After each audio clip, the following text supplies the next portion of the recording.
So welcome back, everyone, to Financial Accounting 1. Purpose of this little mini lecture, first of two, is to review the exam number 1. So the first little mini lecture will have to do with the multiple choice questions, and we'll do a separate one on the take-home part of the problems part. So to remind everybody, on your cover page there, you had the number of questions right multiplied by 2 points. So the maximum number of points you could have gotten on the multiple choice was 48. There were 24 questions and each was worth 2 points. So we'll take them one by one. So first question here, the financial statement that presents a summary of revenues and expenses of a business for a specific period of time, such as a year. Well, that's the definition of the income statement. So that is C is the answer there. 2, which of the following is a role of accounting in business? So accounting provides reports to users about the economic activities and conditions of a business. So it's A is true. C, to provide information to external users to determine the economic performance and condition of a business. That's true. And D, to assess various informational needs of users and design a business accounting system to meet those needs. So all of those things are true. So the best answer is B, all of the above.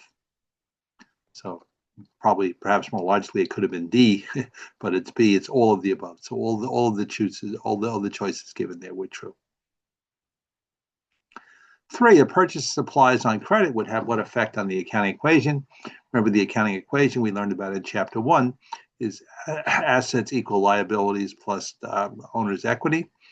So if you purchase supplies on account, what you do is you increase the assets and you increase the liabilities. So on the left-hand side, you got an increase of assets.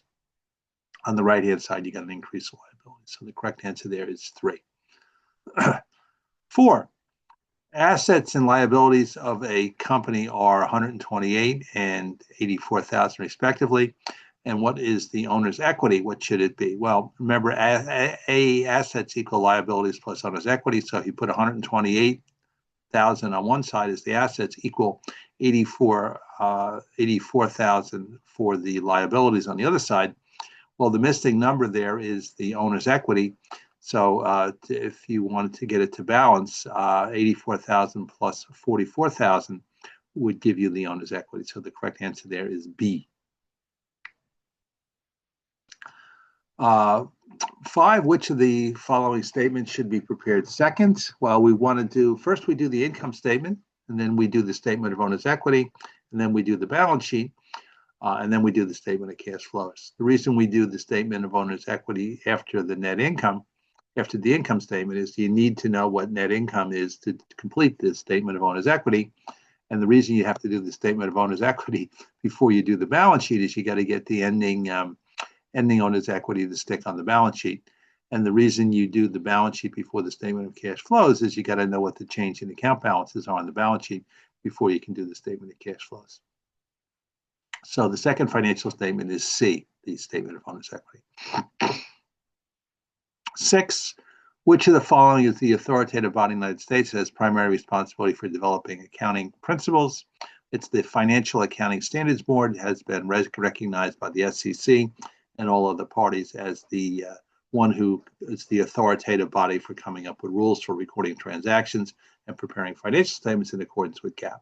So the answer there is A. 6, which of the following entries journalizes the receipt of 2 months cash for rent? Cash was received in advance. So the full entry there, it's a good idea whenever you have questions about journal entries to write out full entries. If you receive rent in advance, it would be a debit to cash and a credit to unearned rent. And that is indeed the answer. The answer there is B. 8, the process of recording a transaction in a journal. Well, we call that journalizing. Posting is when we take the information from the journal and we put it in the general ledger. Balancing and summarizing, you'd say you summarize when you do the trial balance. And balancing is just you want to make sure your debits equal to credit. So the process of recording transactions in the journal, we call that journalizing. So the answer there is B. Number 9, a trial balance is prepared. All the trial balance does is it doesn't prove that there are no errors. All it does is it doesn't prove that all the accounts are correct. All it does is it shows that the debits equal the credits. So the purpose of the trial balance is to discover errors that affect the equality of debits and credits. And as we've seen, you can have, just because the trial balance is correct, that just means the debit's equal to credit. It doesn't mean you haven't recorded every transaction. It doesn't mean that you liked the transaction so much that you didn't record it twice. It doesn't mean that as long as you had the same debit and the credit, even though if the numbers were wrong in the way you entered the entry, it wouldn't affect the balance. So all the trial balance shows is that the debit's equal to credit. So the answer there is D. 10, which of the following statements regarding liabilities is not true? Not is underlined there. So liabilities are debts owed to outsiders. Well, that's true. Account titles of liabilities often include the term payable. That's true. Cash received before a service is performed creates a liability. That's true. Liabilities include accumulated depreciation. All that is not true. Accumulated depreciation is a contra asset account. Nothing to do with liability. So the one that's not true there is D. 11. Client has a massage and asked the company has a massage and asked the company bookkeeper to mail her the bill. The bookkeeper would make one entry to journalize the invoice. Well, this would be an example of an accrual. This would be recording a revenue before it's received, and it would be a debit to accounts receivable and a credit to fees earned. So the answer there is D. Richardson Company had a condensed income statement as follows. So we had sales, operating expenses, net income, and it says using horizontal analysis, calculate the percent change in sales. So at horizontal analysis, you put the accounts side by side for the balances for 2 years. So they want the dollar change in sales. So sales went, year 1 was 165, year 2 is 150. So you get the change, which is 15,000. You divide by the base year, and the base year is 165.5. You get a $15,500 reduction. So that equals 0.094, which is a 9.4% decrease in sales. So when sales was decreased by 15,500 divided by 165 gives you 0.094. That's a decrease. So the answer is 9.4%. So the answer there is D. Adjusting entries always include, every adjusting entry includes, there are 2 accounts involved, a balance sheet account and an income statement account. Balance sheet and income statement, so the answer there is D. 14, services provided to customers on the last day of the month were billed. What effect would this have on the balance sheet? Well, you've got to think of what the entry is. So if you're recording fees that have not been earned yet, you're going to be debiting accounts receivable, and you're going to be crediting fees, services provided to the customer last day. What was the effect of this on the balance sheet? Well, you'd have, and it says it was not billed. So that's what they should have made the entry, was a debit to accounts receivable and a credit to fees. And they didn't make this. They forgot to make this entry. So what they would have done is they would have understated assets because they didn't do the debit to accounts receivable, and they would have understated owner's equity because they didn't recognize the fees revenue. So the best answer there is B. 15, Smokey purchases a 1-year insurance policy on July 1st. So 1 year would be, it's $3,600 a month divided by 1 year. So that is $300 a month. And the adjusting entry on December 31st. So if you recorded the whole thing as prepaid rent, the amount that would be earned, although the amount of expense that would have expired was as of July 1st. So you take the last, that's $300 a month times 6, and $300 a month times 6 gives you $1,800. So the adjusting entry would be a debit to insurance expense and a credit to prepaid insurance. So the answer there is A. Magazine publisher receiving payment covering a 6-month magazine subscription is an example of an unearned revenue. Anytime you receive revenue in advance, it is unearned. So if the magazine publisher receives 6 months subscription in advance, it would be a debit to cash, a credit to unearned revenue. So the answer there is C. 17, using accrual accounting, revenues are recorded when a service has been performed or the product has been delivered to the customers without regard to when the cash is received.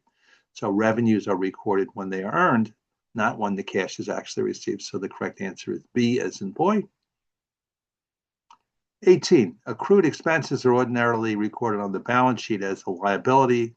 I could even make that a little, it could have also been one of the choices, could have been current liability, but of the choices there, accrued expenses are ordinarily recorded on the balance sheet. Anytime you record an accrued expense, that would be an example like debit wages expense and credit wages payable.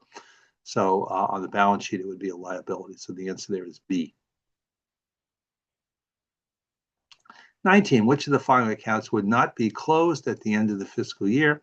So you close out all the temporary accounts. The temporary accounts are the expense accounts and the revenue accounts and the drawing account. So the one that would not be closed would be prepaid insurance because that's an asset account. So the answer there is C. The income statement, what will the income statement present? It'll present revenues less expenses, and you list the expenses in largest to smallest, with miscellaneous always listed last. So that's the order of the income statement. So that is A.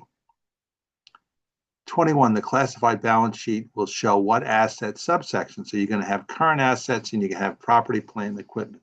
So the classified balance sheet, you're going to segment the assets between current and the property, plant, and equipment. So those are the asset subsections. So it's not A, current assets and equity, because equity is not an asset. Current liabilities and short-term assets, well, current liabilities is not an asset. Other revenues and property, plant, equipment, well, other revenues is an income statement account. So the answer there is B. 21, Austin Company had current assets of 82,530, total assets of 242,50, net income of 58,240, and current liabilities of 72,120, and total liabilities of 2,053. Working capital is defined as current assets minus current liabilities. So there's a lot of information in there, most of which you don't need to get the working capital. It's simply the current assets, which are 82,530, minus the current liability of 72,120. So the answer, I've given you the calculation there, is A, as in Adam. 23, what account should be listed in the post-closing trial? What is the first account listed in the post-closing trial balance? So the post-closing trial balance, like any trial balance, is listed in the order of the chart of accounts, and the chart of accounts always starts with the asset accounts, and you list the assets in order of liquidity. So the first account is always going to be cash. So the answer there is C. And the last one, the accounting cycle requires a preparation of 3 trial balances. In what order should they be prepared? So you've got the unadjusted trial balance, which is the trial balance before the adjusting entry. Then you got the adjusted trial balance, which is the trial balance after the adjusting entries. And the post-closing trial balance is the trial balance after the closing entry. So the answer there is C. Okay. So I hope you found that review useful. If you have any other questions on the multiple choice, see me either before or after class, but that gives you an explanation. And I'll do a separate little video on the take-home part of the exam as well. All right. Be well, everybody. See you soon. Adios, au revoir, hasta luego.